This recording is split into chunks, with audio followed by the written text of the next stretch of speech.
ഒരു വീട്ടിൽ അമ്മയും മകളും ഒരു പുരുഷനെ പ്രണയിക്കുക, അതിലുപരി ആ മകളെ കൊണ്ട് അച്ഛനെ ക്രൂരമായി കൊലപാതകം ചെയ്യുക. ഇത് കേൾക്കുമ്പോൾ ഒരുപക്ഷെ ഒരു സിനിമയുടെ ഒരു ക്രൈം ത്രില്ലറിൻ്റെ സ്ക്രിപ്റ്റായിട്ട് നിങ്ങൾക്ക് തോന്നുന്നുണ്ടോ? പക്ഷേ ഇത് നമ്മുടെ അയൽ സംസ്ഥാനമായ തമിഴ്നാട്ടിൽ കുറച്ചു കാലങ്ങൾക്ക് മുൻപ് നടന്ന ഒരു യഥാർത്ഥ സംഭവമാണ്. മനുഷ്യ മനസാക്ഷിയെയും പോലീസിനെയും ഒരുപോലെ ഞെട്ടിച്ച ആ ക്രൈം സ്റ്റോറിയിലേക്ക് നമുക്കൊരു യാത്ര ചെയ്യാം. Welcome to crime story Malayalam.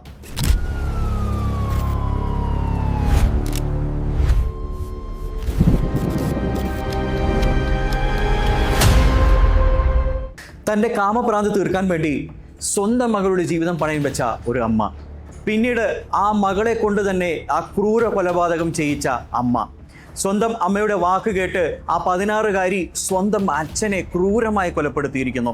പിന്നീട് ഈ കൊലപാതകം തെളിയിച്ചത് ഒരു പ്രായമായ അമ്മൂമ്മയുടെ ചില സംശയങ്ങൾ. എന്താണ് ഈ കേസിന് പിന്നിൽ നടന്നിട്ടുണ്ടാവുക? നമുക്ക് വിശദമായി പരിശോധിക്കാം. തമിഴ്നാട്ടിൽ തൂത്തുക്കുടി ഡിസ്ട്രിക്റ്റിലെ കോവിൽപ്പെട്ടിയിലാണ് 48-കാരനായ ജ്ഞാനശേഖരൻ എന്ന് പറയുന്ന മീൻ കച്ചവടക്കാരൻ താമസിച്ചിരുന്നത്. അദ്ദേഹത്തിന് മീൻ വീടുകളിൽ എത്തിക്കാൻ വേണ്ടി സ്വന്തമായി ഓട്ടോയുണ്ടായിരുന്നു. അതേപോലെ അദ്ദേഹം ഒരു കഠിനമായി ജോലി ചെയ്യുന്ന ഒരു അധ്വാനശീലനായ മനുഷ്യനായിരുന്നു. 48-കാരിയായ റാണിയായിരുന്നു അദ്ദേഹത്തിൻ്റെ ഭാര്യ. മാത്രമല്ല 16ഉം 18ഉം വയസ്സ് പ്രായമുള്ള 2 പെൺകുട്ടികളും അടങ്ങുന്ന ഒരു സന്തുഷ്ട കുടുംബമായിരുന്നു അദ്ദേഹത്തിൻ്റെത്. നാട്ടുകാർക്കെല്ലാം വലിയ ബഹുമാനമുള്ള ഒരു നല്ല വ്യക്തിത്വത്തിനുടമയായിരുന്നു ജ്ഞാനശേഖരൻ എന്ന് പറയുന്ന മനുഷ്യൻ. എന്നാൽ 2022 ഒക്ടോബർ 13 പുലർച്ചെ അദ്ദേഹത്തിൻ്റെ ജീവിതം മാറിമറിയുകയാണ്. അദ്ദേഹം മീൻ എടുത്തുകൊണ്ട് തൻ്റെ നാട്ടിലേക്ക് കച്ചവടം ചെയ്യാൻ വേണ്ടി വരുന്ന വഴിക്ക് അദ്ദേഹത്തിൻ്റെ ഓട്ടോയ്ക്ക് നേരെ ഒരു കാറ് പാഞ്ഞെടുക്കുകയാണ്. ആ പാഞ്ഞെടുത്ത കാറ് അദ്ദേഹത്തിൻ്റെ ഓട്ടോയെ ഇടിച്ചു തെറിപ്പിച്ചു. അദ്ദേഹം ദേഹമാസകലം രക്തത്തിൽ കുളിച്ചുകൊണ്ട് റോഡിൽ ഇങ്ങനെ വീണ് കിടക്കുകയാണ്.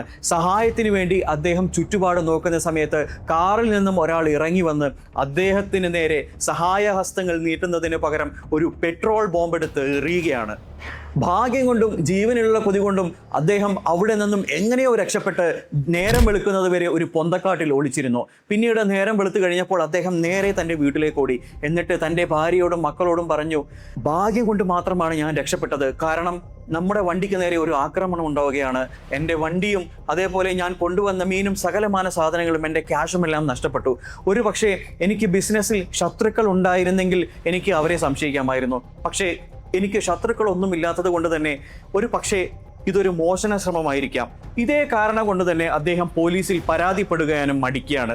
എന്നാൽ ഈ സംഭവത്തിന് ശേഷം വിശ്രമത്തിലായിരുന്ന ജ്ഞാനശേഖരനെ കാണാൻ വേണ്ടിയിട്ട് ഒരുപാട് ബന്ധുക്കൾ വരുന്നുണ്ടായിരുന്നു. ഒരു 3 ദിവസം കഴിഞ്ഞതിന് ശേഷം അദ്ദേഹത്തിൻ്റെ ചിറ്റ അദ്ദേഹത്തിനെ കാണാൻ വേണ്ടി വീട്ടിലെത്തുകയാണ്. എന്നാൽ അദ്ദേഹം രാവിലെ 5 മണിക്ക് തന്നെ ഒരു ബിസിനസ് ആവശ്യത്തിന് വേണ്ടി പുറത്തേക്ക് പോയി എന്നാണ് ഭാര്യയായ റാണി അവരോട് മറുപടി പറഞ്ഞത്.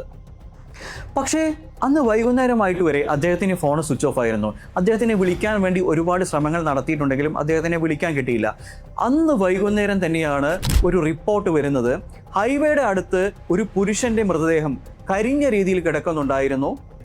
തലയ്ക്ക് മാരകമായി വെട്ടേറ്റിട്ടാണ് ഇയാൾ കൊല്ലപ്പെട്ടിട്ടുള്ളതാണ് എന്നാണ് റിപ്പോർട്ടിൽ പറയുന്നത്.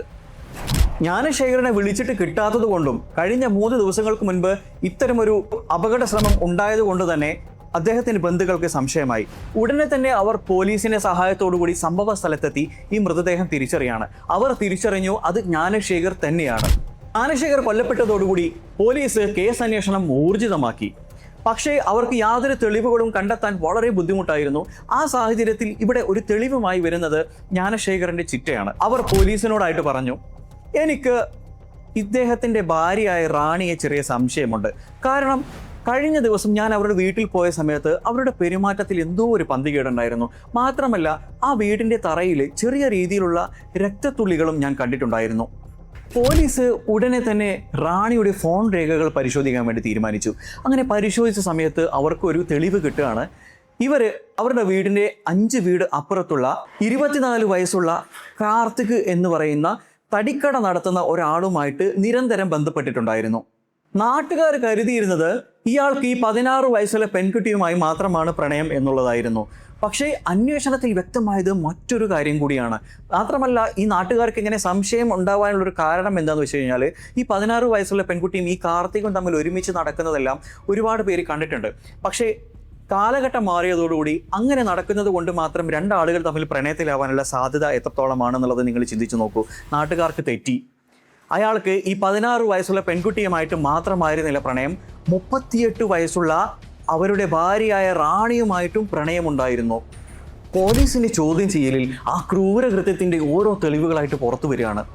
ഇയാൾ ഈ ജ്ഞാനശേഖരൻ്റെ വീട്ടിൽ എത്തിപ്പെടുന്നത് ഇദ്ദേഹത്തിൻ്റെ ഓട്ടോയിൽ തടി കയറ്റി കൊണ്ടുപോകാൻ വേണ്ടിയിട്ടുള്ള കാരണം പറഞ്ഞുകൊണ്ടാണ്. ആ സ്ത്രീയുടെ ശരീരം കണ്ട് കൊതിച്ച കാർത്തിക് ഓരോ കാരണങ്ങളുണ്ടാക്കി ജ്ഞാനശേഖരൻ്റെ വീട്ടിൽ മനഃപൂർവ്വം വരാൻ തുടങ്ങി. അങ്ങനെ ആ സ്ത്രീയും കാർത്തിക്കും തമ്മിൽ വഴിവിട്ട ബന്ധം ആരംഭിക്കുകയാണ്. പക്ഷേ അദ്ദേഹം ഒരു പാവമായതിനാലും സ്വന്തം ഭാര്യയെ ഇതുവരെ യാതൊരു കാരണത്തിൽ സംശയിച്ചിട്ടില്ലാത്തതിനാലും ഇദ്ദേഹത്തിന് ഇത് കണ്ടുപിടിക്കാനും ഇങ്ങനെ ഒരു സംഭവം നടക്കുന്നുണ്ടെന്നുള്ളത് മനസ്സിലാക്കാൻ പോലും കഴിഞ്ഞില്ല. എന്നാൽ ഇതിനിടയിലാണ് ആ 16-കാരിയുമായിട്ട് ഈ കാർത്തിക് ഈ റാണിയുടെ കണ്ണു വെട്ടിച്ച് പ്രണയബന്ധത്തിലാവുന്നത്. പക്ഷേ ഏതൊരമ്മയും ചിന്തിക്കാത്ത രീതിയിലുള്ള ക്രൂരവും വൈകൃതവുമായ രീതിയിലാണ് ആ അമ്മ ചിന്തിച്ചത്. കാർത്തിക് തൻ്റെ വീട്ടിൽ മരുമകനായിട്ട് വരികയാണെന്നുണ്ടെങ്കിൽ തനിക്ക് എപ്പോൾ വേണമെങ്കിലും ഈ യുവാവുമായിട്ട് ബന്ധപ്പെടാം. അതുകൊണ്ട് തന്നെ ഈ മകളുമായിട്ടുള്ള ബന്ധത്തിന് ആ അമ്മയുടെ സമ്മതം മൂളുകയാണ്. ആ അമ്മയുടെ മനസ്സാക്ഷി, ആ അമ്മയുടെ മനസ്സിലിരിപ്പ് എത്ര ക്രൂരമാണ്, അതല്ലെങ്കിൽ എത്ര തന്ത്രപരമാണെന്ന് നിങ്ങൾ ചിന്തിച്ചു നോക്കൂ. ആ അമ്മയ്ക്ക് അവനോടുണ്ടായിരുന്നത് പ്രണയമല്ല, മറിച്ച് കാമം മാത്രമാണ്. എന്നാൽ ഒരു ദിവസം സത്യം മറനീക്കി പുറത്തു വരുമെന്ന് പറഞ്ഞതുപോലെ ജ്ഞാനശേഖർ അപ്രതീക്ഷിതമായി വീട്ടിൽ വരുന്ന സമയത്ത് കാർത്തിക്കിനെയും റാണിയെയും ഒരു വെച്ച് പിടികൂടുകയാണ്. ആ സമയത്ത് റാണിയെ അദ്ദേഹം ഒരുപാട് മർദ്ദിക്കുകയും കാർത്തിക്കിനെ അവിടെ നിന്ന് കിട്ടിയ ഒരു തടിക്കഷ്ണം എടുത്ത് അടിച്ച് ആട്ടിപ്പായിക്കുകയും ചെയ്യുകയാണ്. അപ്പോൾ റാണി മനസ്സിലാക്കുകയാണ് ഇയാൾ ഒരിക്കലും ഇവനുമായിട്ടുള്ള ബന്ധത്തിന് സമ്മതിക്കില്ല, തൻ്റെ മകളും കാർത്തികും തമ്മിലുള്ള കല്യാണത്തിനും ഇയാൾ ജീവിതത്തിൽ സമ്മതിക്കാൻ പോകുന്നുള്ള ആ സത്യം മനസ്സിലാക്കി റാണി തീരുമാനിക്കുകയാണ് ഇയാളെ എങ്ങനെയെങ്കിലും തീർത്തേ പറ്റൂ. ഇവിടെ നിന്നാണ് റാണിയും കാർത്തിക്കും ആ മകളും കൂടി തങ്ങളുടെ മാസ്റ്റർ ബ്രെയിൻ ഉപയോഗിച്ചുകൊണ്ട് ഇയാളെ എങ്ങനെയെങ്കിലും തീർക്കാൻ വേണ്ടി കൊലപാതക ശ്രമം പ്ലാൻ ചെയ്യുന്നത്. ആദ്യത്തെ ശ്രമമായിരുന്നു കാറിടിപ്പിച്ച് കൊല്ലാനും പിന്നീട് പെട്രോൾ ബോംബെറിഞ്ഞ് കൊല്ലാനുമുള്ള ശ്രമം നടത്തിയത്. എന്നാൽ ഇത് പാളിപ്പോയതോടുകൂടി അവർ അടുത്ത ശ്രമം ആരംഭിച്ചു.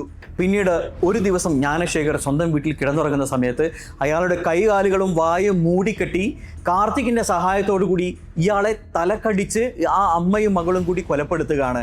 അങ്ങനെ കൊലപ്പെടുത്തിയതിന് ശേഷം ഇവരെ ഒരു ചാക്കിൽ കെട്ടി ദൂരെ ഹൈവേയുടെ സൈഡിൽ കൊണ്ടുപോയി അവിടെ വെച്ച് ഈ മൃതദേഹം കത്തിക്കുകയാണ്. പക്ഷേ അവർക്ക് ഇവിടെ ഒരു അബദ്ധം പറ്റിയത്, ചാക്കിൽ കയറ്റുന്ന സമയത്ത് തലക്കടിയേറ്റ പാടുകൊണ്ട് ആ വീടിൻ്റെ ഭിത്തിയിലേക്ക് ചോര തെറിച്ചിട്ടുണ്ടായിരുന്നു. പിന്നീട് ഈ കേസിൻ്റെ ഏറ്റവും വലിയ വഴിത്തിരിവായിട്ട് മാറിയതും ആ ചോരത്തുള്ളികളാണ്.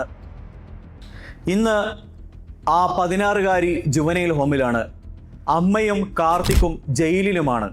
ഇതൊന്നും അറിയാതെ, ഒരു തെറ്റും ചെയ്യാത്ത ആ 14 വയസ്സുകാരിയായ കുരുന്ന് തൻ്റെ ജീവിതം ഇനി എന്താണ് എന്ന് ചിന്തിച്ചുകൊണ്ട് പുറത്തും നിൽക്കുന്നു.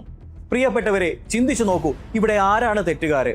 കാമത്തിനും ആഗ്രഹങ്ങൾക്കും യാതൊരു കണക്കുമില്ല എന്ന് പറയുന്നത് ഇതുകൊണ്ടാണ്. തീർച്ചയായും ഈ വീഡിയോ നിങ്ങൾക്ക് ഇഷ്ടപ്പെടുകയാണെങ്കിൽ ലൈക്ക് ചെയ്യാനും ഷെയർ ചെയ്യാനും നമ്മുടെ ചാനൽ സബ്സ്ക്രൈബ് ചെയ്യാതെ കാണുകയാണെങ്കിൽ സബ്സ്ക്രൈബ് ചെയ്യാനും ഒട്ടും മടിക്കരുത്. ഇത് വെറും ഒരു ക്രൈം സ്റ്റോറി മാത്രമായിരുന്നില്ല. മനുഷ്യന്റെ കാമവും ആഗ്രഹവും എത്രത്തോളം വരെ തരം താഴുമെന്നും മാത്രമല്ല ഇതുകൊണ്ട് ആർക്കാണ് നഷ്ടമുണ്ടാകുന്നത് എന്നും തെളിയിക്കുന്ന ഒരു ക്രൂരകൃത്യമാണ്. പ്രിയപ്പെട്ടവരെ, തൊട്ടടുത്ത ദിവസം മറ്റൊരു വീഡിയോയുമായി വീണ്ടും കാണാം. അതുവരേക്കും ഗുഡ് ബൈ.